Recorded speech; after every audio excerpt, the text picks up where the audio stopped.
I'm Don Breitup. I'm the piano player in the group. This is Doug Gibson. He's the trombone player. And Brass Transit, the group that's performing here tonight, is an 8-piece. And I don't know what the awareness of Chicago as a band is in here, because they were around when I was in high school. But it's like a pop rock group, but they had a horn section which was a bit revolutionary at the time. I'm the piano player, composer, arranger, music nerd. I guess we're all music nerds. But all of us, right? Yeah, everyone here too. The horn section is it's great for the trombone, but it's great for the horn players because it's not a band, it's not a rock band with horns, it's a horn band.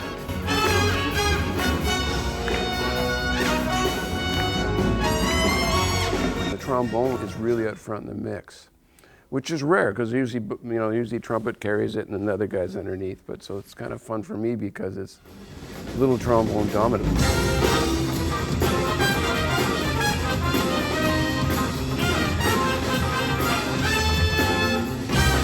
You can sort of go a long way towards shaping yourself as a musician based on what you listen to, and that means generally going to stuff that's maybe specific to your instrument, or certainly going outside of what's coming right down the center of the sort of pop culture highway and being blasted at you. The sort of linear thing is if you're really gung-ho about music in high school, maybe you become a music major when you go off to college or university. But that's not the only road, and certainly we play with people who have come at it from a bunch of different directions. There are people who didn't finish high school, there are people who have their doctorate, and we're all sort of in the meritocracy of who can play and who has good ears and who has lots of experience. And this is one of those businesses where nobody really asks you what your degree is, right? Yes, no. They don't care. Do they sound good? Did they show up on time? Did they make anybody angry during the session or the gig? I harp on this all the time, punctuality. My theory of lateness is if you keep 8 people waiting 5 minutes, you're 40 minutes late. Yeah, don't show up on time, show up early. Show up early, yeah. Be ready, be prepared. And I'm sure you would agree with this, Doug. Just say yes to everything.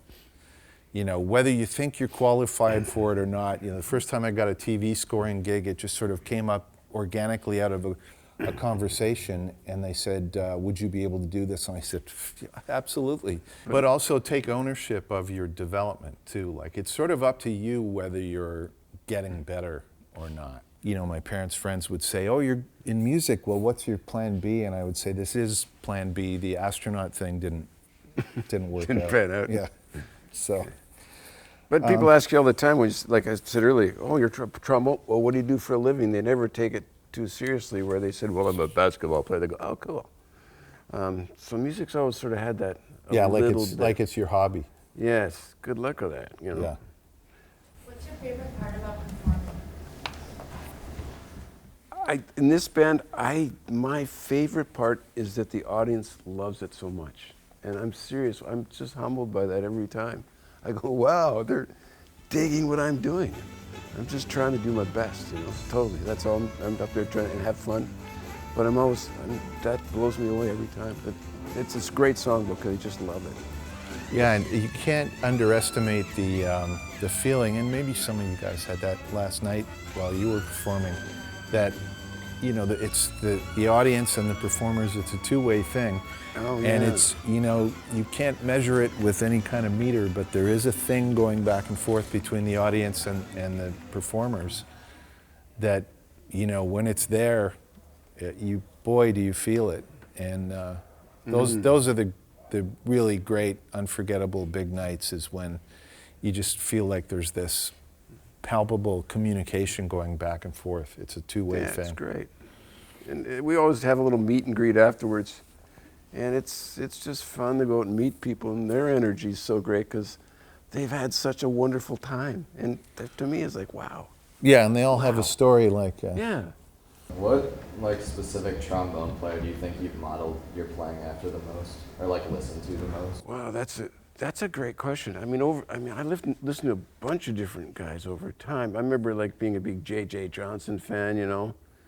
I had a lesson with Bill Watrous. But I listened to a lot of guys. I studied with guys. You gotta, if you're going to get serious about it, get some lessons.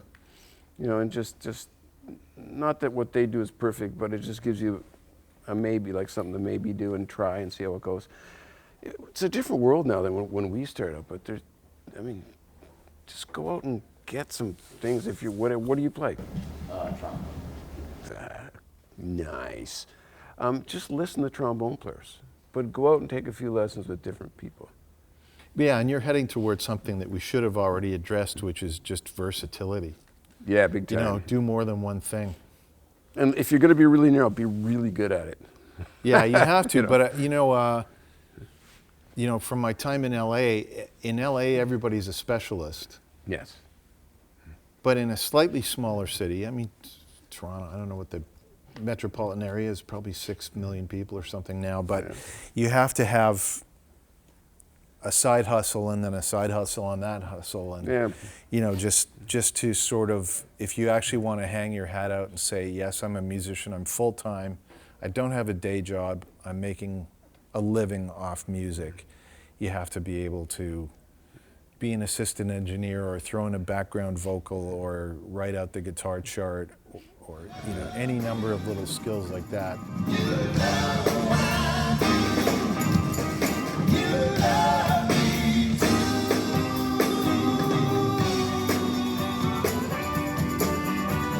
I stayed busy because I could play bass trombone. I didn't own one. I mean, I did own one, but I could play it too. Some guys buy them, they go, yeah, I can play that. And it's a different beast, right? And then if you really want to get serious about it, you got a small board for your commercial stuff, and you get a larger board for more orchestra, a little larger for a brass quintet, and then a little bigger for an orchestra. And I always tried to do all that. Now I just play rock and roll. But I love it, so it's great. That's your edge. You know, if you're in with 3 or 4 other people of like ability, the thing that's going to get you the gig is how fast do you decode music. So as endless as it sounds, just practicing reading is, practice with a metronome, practice reading, all those sort of fundamentals. Yeah, the basics, time. Yeah. Playing in time. Yeah. Play in tune, play in time, and be able to read.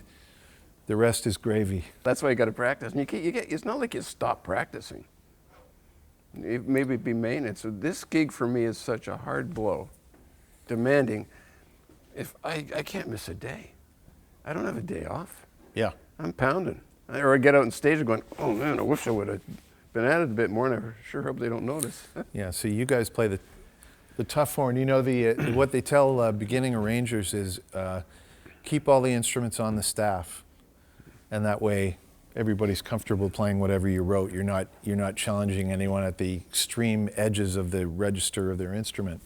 But the one exception to that is trombone. Yeah, it starts sounding good up there, huh? Yeah. If you got a dream and you want to do it, just do it. You just have to locate enough like-minded individuals, If you want to do a take 6 a cappella sextet or something, you got to find people who also like that. We've been doing this band for like 15 plus I years. hate to admit how long. Yeah. It makes me feel older. And I think this is the second time that I've come and talked with high school students. And I think it says a lot for the staff or the school or the administration, whatever, that they do this. I would have loved this in high school.